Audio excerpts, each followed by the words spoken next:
This is the beautifully preserved medieval village of Dunster in Somerset. With quaint cottages, a delightful vibrant high street, an imposing castle, iconic yarn market, and all surrounded by the stunning Exmoor National Park, making it a great base for a holiday. Join us as we explore this quintessentially English village, along with some other local attractions.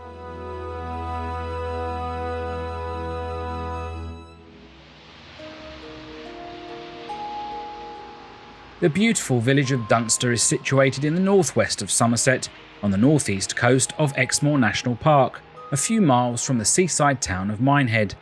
With no national rail station, you are best to come by car, although you can take a train from Paddington to Taunton and then a number 28 bus to Dunster in around 3 hours. There are 2 car parks, one at each end of the village. We picked the smaller Park Street car park. It was £2.20 for 2 hours.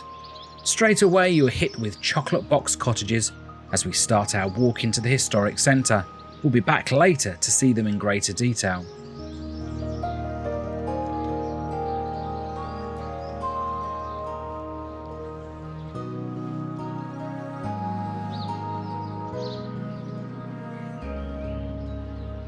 On the corner of Park Street and West Street is the Forester Arms pub, leading us along West Street. Be careful as there are no pavements in places and traffic does like to zoom by. A Saxon fort was positioned on the hill in the Middle Ages, but the village grew following the Norman conquest. It was originally a trading port known as Dunster Haven. Hard to believe now as the sea has retreated well over a mile away. Losing its seaport, the village turned to the wool trade for its income, for which it became very successful and well known for. There are around 200 listed buildings in the village.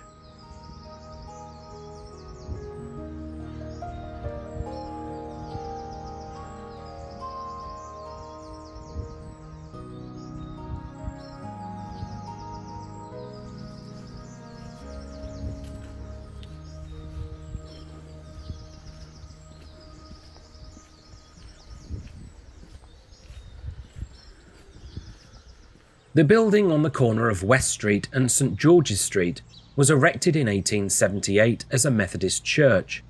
It is now a popular tea room that also sells local Dunster gin.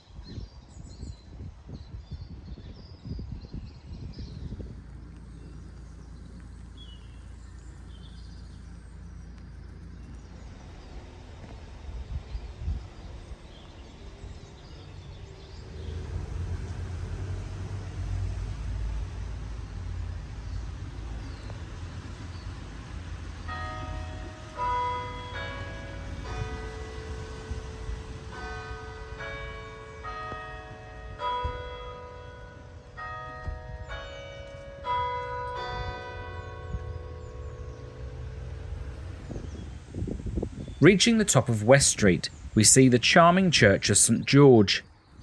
It is mostly 15th century, but there is still some evidence of the original 12th and 13th century building.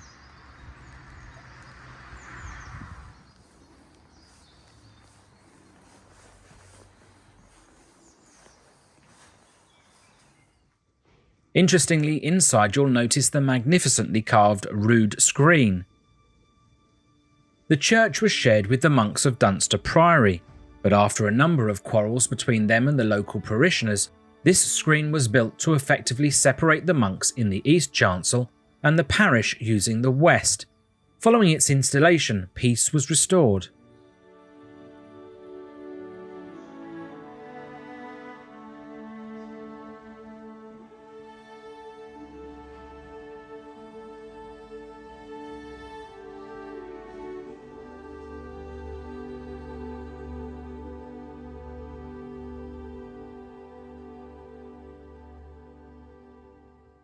The hymn All Things Bright and Beautiful has a link to Dunster.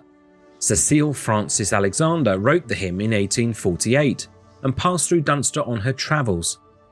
The landscape of Grabbist Hill and the River Avil are claimed to be part of her inspiration, amongst other places she visited.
As we leave the church to continue our walk into the centre, on the left is a small opening with a wrought iron gate to a charming public village garden that is well worth a short walk around.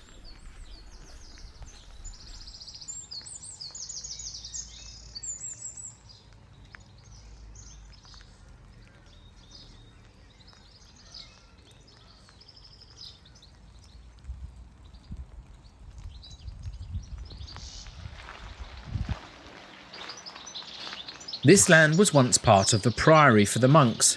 After the dissolution of monasteries, it was bought by the Luttrell family, the owners of the castle, and they used it for kitchen gardens to provide food for the table.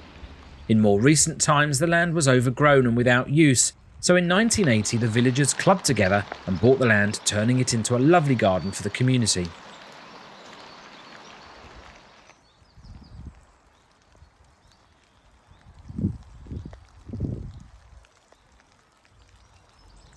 From this vantage point we get a view of the Folly Conygar Tower. With its prominent position on the hill overlooking the village, this 18-metre 3-storey red sandstone tower was commissioned by Henry Luttrell and built in 1775. You can walk up here if you're feeling fit. The rewards are panoramic views.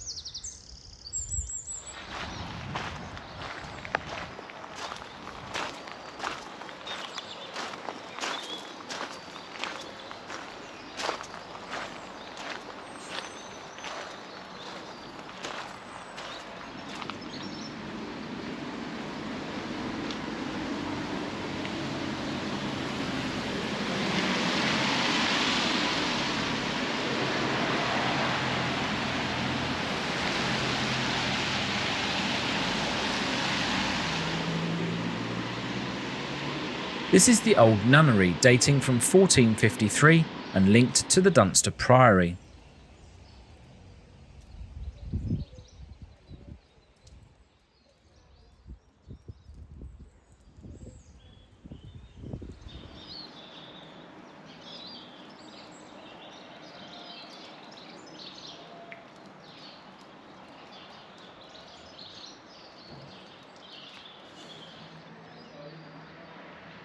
We arrive at the lower end of the High Street and a walking entrance to Dunster Castle. We sadly can't film inside, so won't be visiting today. It's a large attraction for the village, a former Motte and Bailey castle. It was owned by the Luttrell family for 600 years and renovated into a Victorian country house and tourist attraction in the 19th century.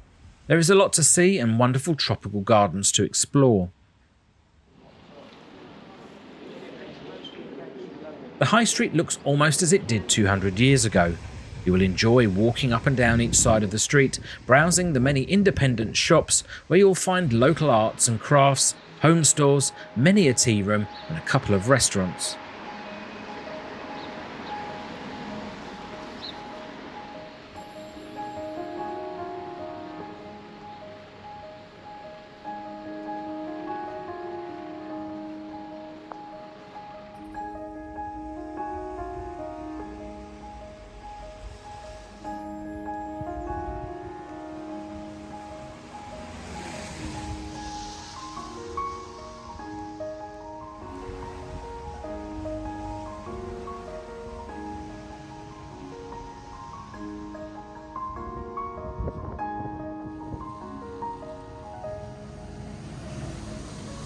The focal point at the top is the wonderful and striking octagonal structure of the Yarn Market.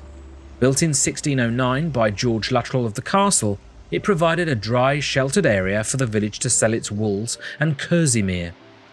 Shepherds brought wool fleeces from Exmoor to Dunster.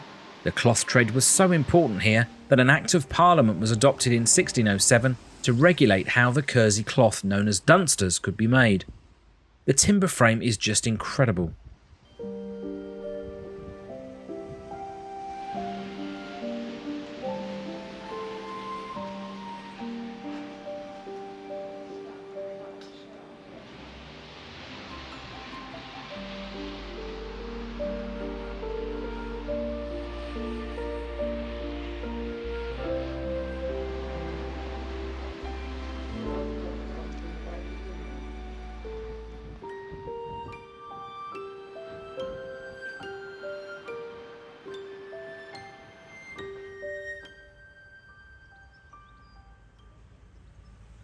Opposite the yarn market is the charming Luttrell Arms Hotel, dating from the late 15th century.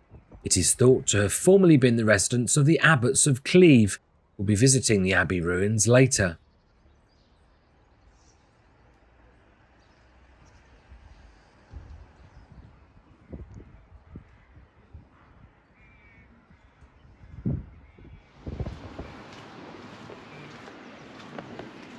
A pretty lane allows us to climb the hill and look back over the village, exposing the castle through the trees.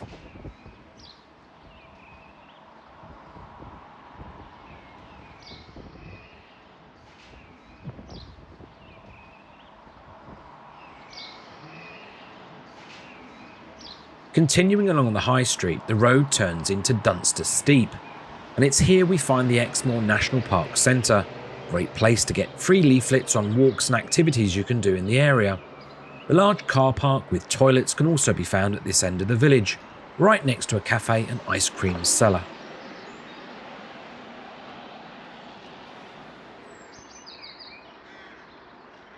We'll now make our way back into the centre of the high street to a very sweet museum.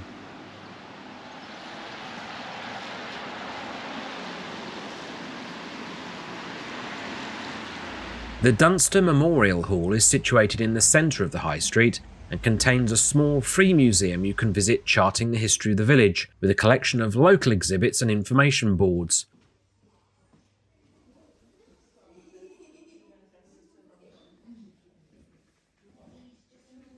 It also contains a huge doll collection, started by Mrs. Molly Hardwick from her Dunster cottage in 1957.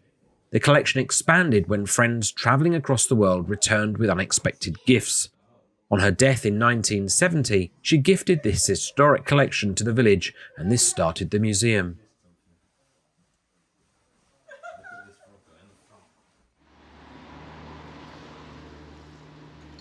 The Best of Exmoor invited us to visit this stunning village and the local area.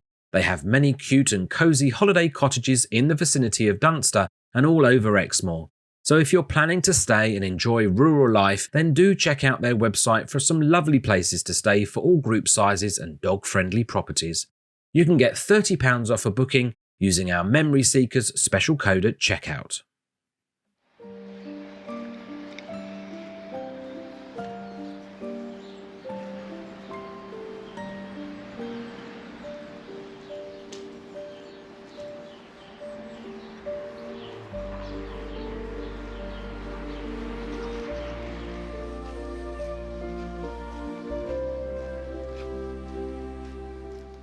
Heading back to where we started, we again pass down West Street, but this time we'll turn into Mill Lane, which gives you an indication of what's down this road.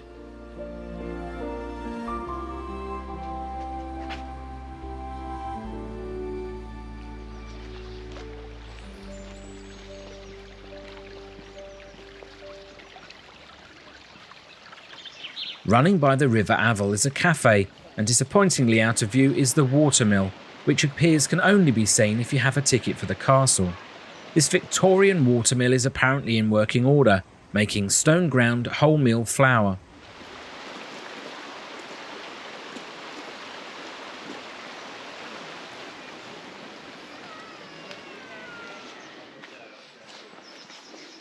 Walking back up Mill Lane, take a left turn down a path signposted Gallox Bridge. To reach this gorgeous bridge, you need to pass through the end of Park Lane, where we started earlier, and through the lovely chocolate box cottages.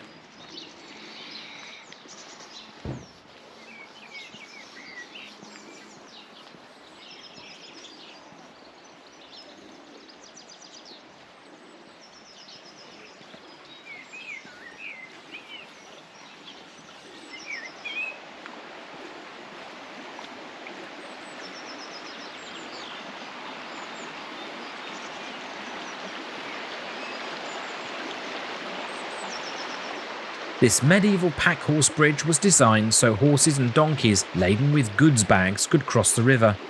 It linked to the market town and the wool-producing pastures to the south.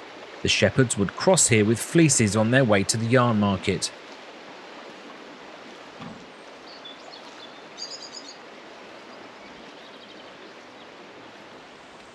It was called Gallox Bridge, deriving from the gallows that stood on a hill outside the town. The gallows were a symbol of the authority of the lords of Dunster Castle, who had the right to try and hang any thief caught within their area of jurisdiction.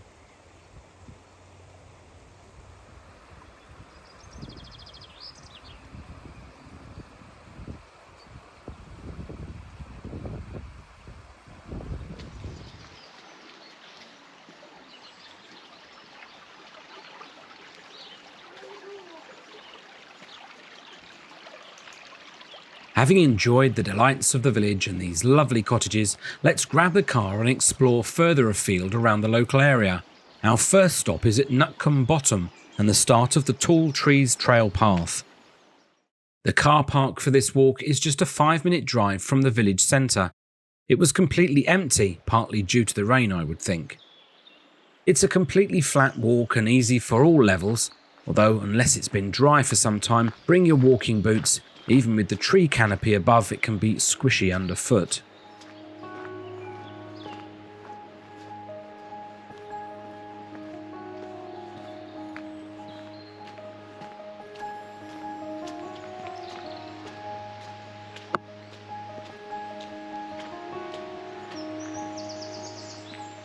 Winding through the trees and along a stream in this peaceful grove, you'll enjoy the surroundings and solitude, only interrupted by the odd dog walker.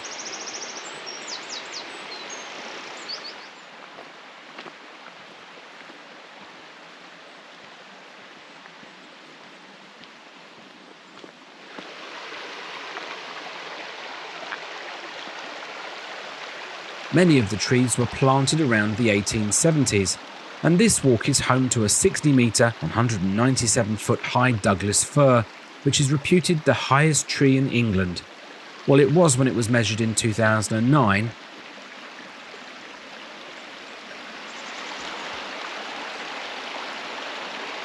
And here it is.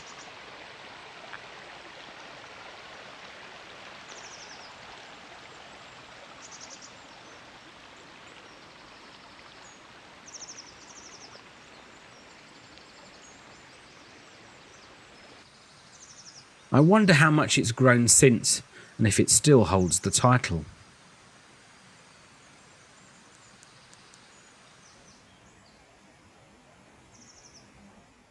Moving on with our English heritage cards in hand, 5 miles away in Washford are the impressive ruins of Cleeve Abbey.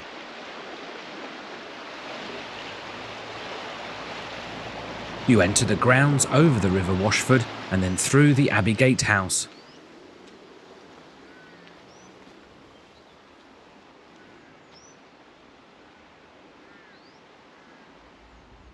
The abbey was founded over 800 years ago. The first abbot and his colony of 12 monks arrived in 1198 from Reversby Abbey in Lincolnshire, with the land being given to them by the Earl of Lincoln.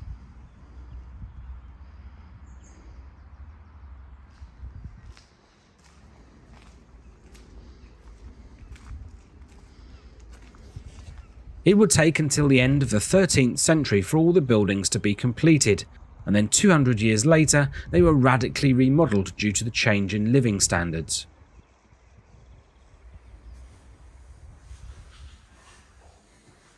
Whilst Henry VIII may have destroyed the church in the Reformation, the cloisters and other buildings are quite well preserved and give an insight into the Cistercian monks' way of life here.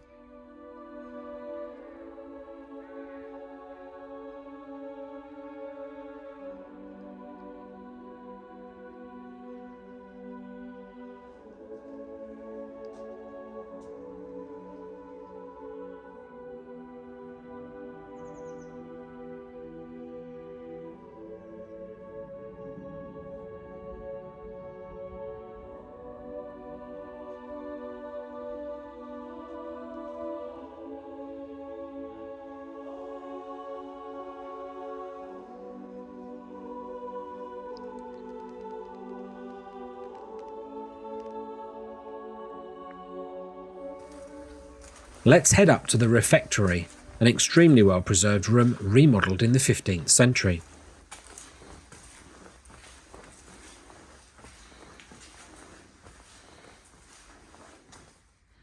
Originally the dining hall for the monks, its best feature has to be the timber roof, apparently known as a wagon roof, which has carvings of angels, bosses and foliage. Quite remarkable that it survives.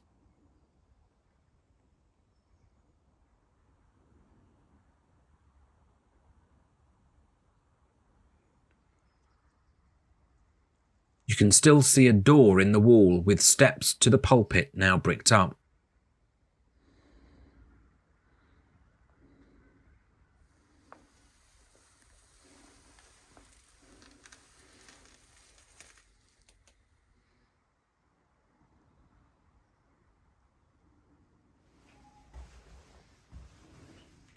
Down a corridor is a very unique find, the painted chamber, not easy to see through the perspex window. Dating from the mid-15th century, it depicts a morality tale taken from Deeds of the Romans, a popular medieval book.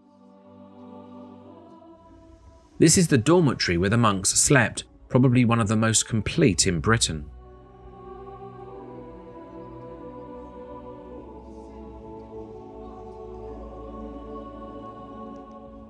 Outside we can get a clearer picture of its size and see the arched entrance to the chapter house, where the monks met daily to discuss business.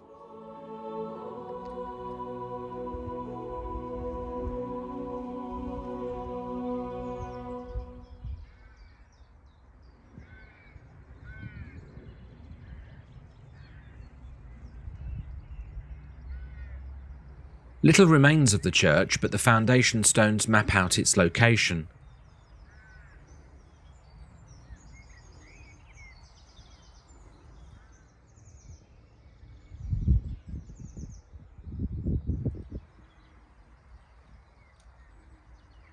In one corner, a small section of floor tiles have been found, still vibrant in colours.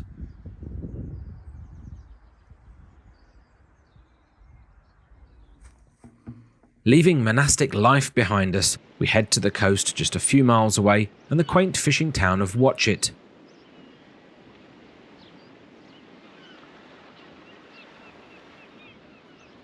Here you will find a number of streets with a wide selection of shops to browse, an active marina, not one but two beaches rich in fossils, and a number of museums to explore.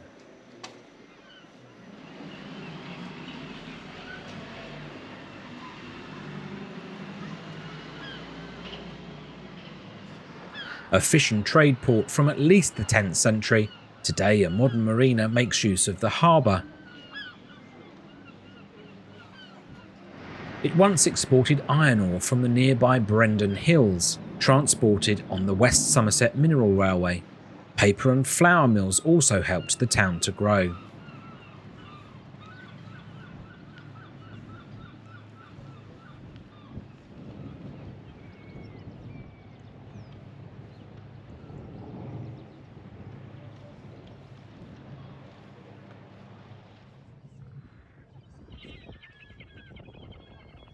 Walking along the esplanade, we find a statue of the town's most famous mariner, Yankee Jack. Born locally in 1839, he went to sea and joined a Yankee ship in the American Civil War, singing as he sailed and bringing his songs home with him when he retired at 61.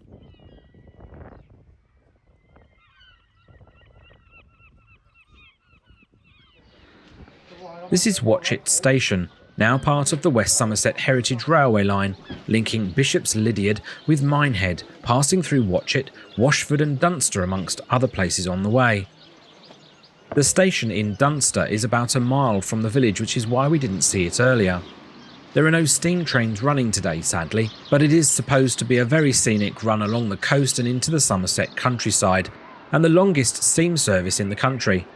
Interestingly, it was Isambard Kingdom Brunel that brought the railway to this area. Nearby the station is a lovely little free boat museum that holds a collection of Flatner boats. These traditional boats, popularly known as flatties, were used along the shore of the Bristol Channel, where the shallow water would expose a large expanse of mudflat at low tide.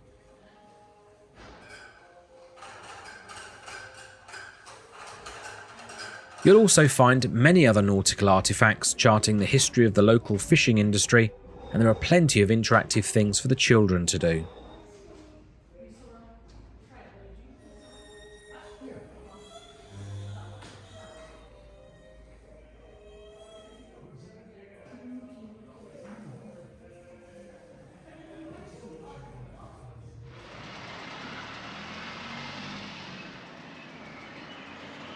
That was just a quick look at some of the things you can see and do here.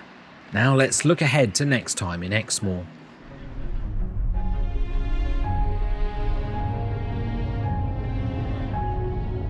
In our last episode in Exmoor, we take a scenic drive across the moors to a popular walking trail up Dunkery Beacon for incredible views in all directions. We catch a glimpse of the famous Exmoor ponies and search out some of the more hidden villages in the national park. So do join us again one more time in Exmoor next week. Subscribe now so you don't miss it. Thanks for watching the Memory Seekers.